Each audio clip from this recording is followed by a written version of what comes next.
Hello and welcome back to the Common Colt Podcast, a Colts podcast with real takes, no clickbait. I'm Josh Hudgens, joined by Dan Hertzler. What's up, Dan?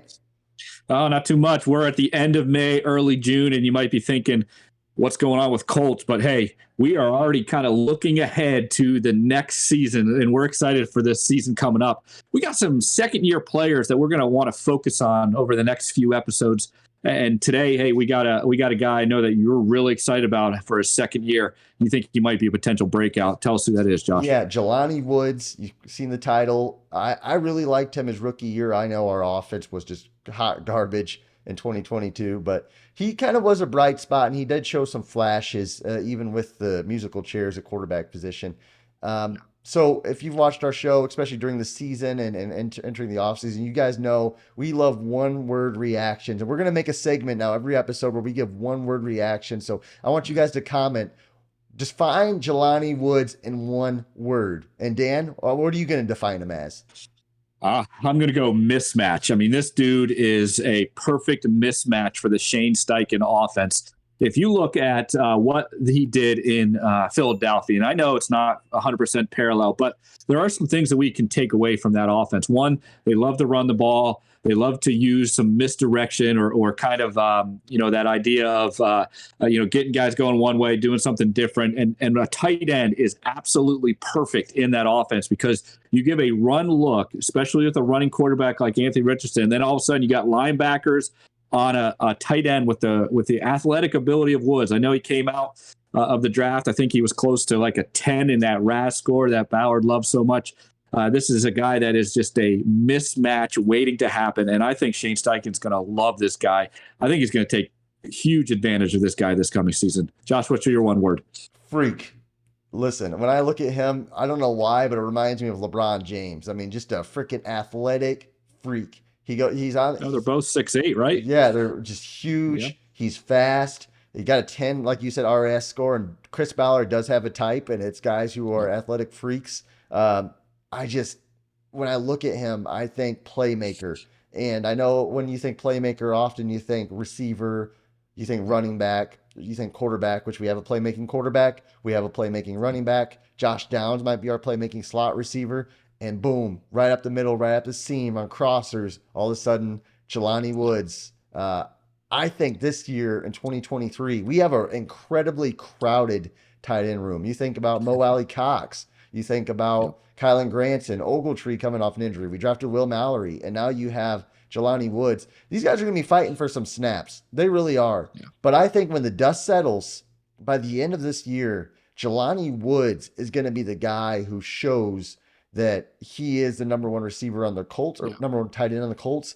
And he's going to show that he could be the next great tight end in Indianapolis. We really haven't had a great tight end since like Dallas Clark. So I'm expecting big things from this kid. Yeah, when you look at a guy like this, and you mentioned the crowded backfield, we both kind of think there might be some moves still happening in there. Some guys maybe getting cut. We don't know if Mo Alex Cox will get cut or not, or he'll get traded. That's still kind of on the table. There's a lot of movements going to happen there, but no one really possesses, like we said, the freak playmaking ability that Woods does. And again, think for a second, you run that QB read option. All of a sudden, you give a fake to the backfield. You get worried about the quarterback running. The linebackers step in, or they step one way or step the other way. The safeties move up. All of a sudden, you get Woods behind that. And what is a young quarterback? I keep saying it. Young quarterback loves big targets. I mean, gives them that room to miss a little bit, not be perfect in the accuracy.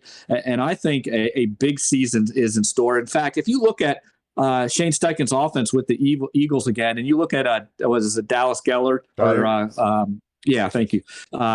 He's a pretty decent tight end and put up some big numbers. I know this last year he was hurt a little bit. Year before that, he put up some good numbers. And so I think if Woods can separate himself from this pack, if he can prove to be that offensive threat mismatch that we think he is, I think he's going to put up some numbers. And I'm willing to say, 70 catches, maybe 800 yards, 5 touchdowns. That's kind of my barometer. What do you think, Josh? Over or under those numbers? Yeah, I think under this year, and then in the future, over the next few seasons, I think that's real. The only reason I think it's going to be under this, obviously, we have a rookie quarterback, and there's going to be some growing pains. But as both of these guys kind of develop, I genuinely think that this guy, I mean, look, heck, in 2021, Dallas Goedert had 76 catches and he was second in the team in receptions. That was under Shane Steichen as offensive coordinator. Shane Steichen uses tight ends. He does. Yep.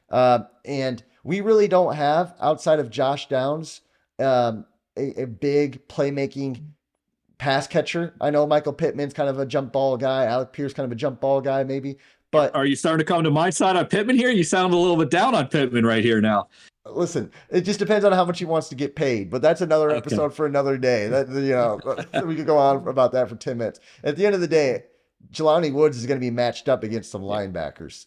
He just is, and I think that's a favorable matchup. I do. I mean, this is what gets us excited. When again, I know it's the end of May, early June. A lot of things can happen, but as Colts fans, when we start thinking about the potential of this offense, not saying they're going to arrive there, but when you start saying you've got a slot guy like Josh Downs, you got two outside receivers that, again, we'll talk about them later, but they can make plays and they can do some things. Now you add JT. You add AR, you add Woods as the tight end. This is an offense that could put up some points, and I think Woods is a really big part of that, especially in the red zone. Again, simple play action, simple misdirection, simple stuff that they can do. All of a sudden, Jelani Woods is that guy that starts grabbing 6, 7, 8, 9 touchdowns. And I'm excited about this guy. This guy is something that I think is really going to take off. I expect a huge breakout year from him. Yeah, we saw kind of a breakout game-ish against the Steelers on Monday night. Obviously, Nick Foles' quarterback wasn't pretty, but I think if you want to look at a game or a play, if you just want to look at one play where Jelani Woods has potential, go back to, I think it was week 3 of last year. They were playing the Chiefs, and Matt Ryan drives the Colts down the field and hits a touchdown to Jelani Woods with like just seconds left on the clock in the end zone, kind of a jump ball. It was actually a little behind him, and he's still long arms. That catch radius is huge. Think about that with Anthony Richardson with a bigger arm, broken play type of situation. I'm in love with it. I know you are. So let's just watch for him to just trend up and maybe show it towards the end of the year, maybe break out as the number one tight end of the Colts and maybe a tight end for the NFL to keep an eye on. Guys, let us know what you think in the comments. And obviously we love interacting and seeing what you guys think. So if you could take a moment and comment and subscribe to our channel, it would mean a lot. But guys, again, thank you for watching our show. And if you want to stay tuned to more Colts content, make sure to subscribe again. Thanks again for watching and have a great day.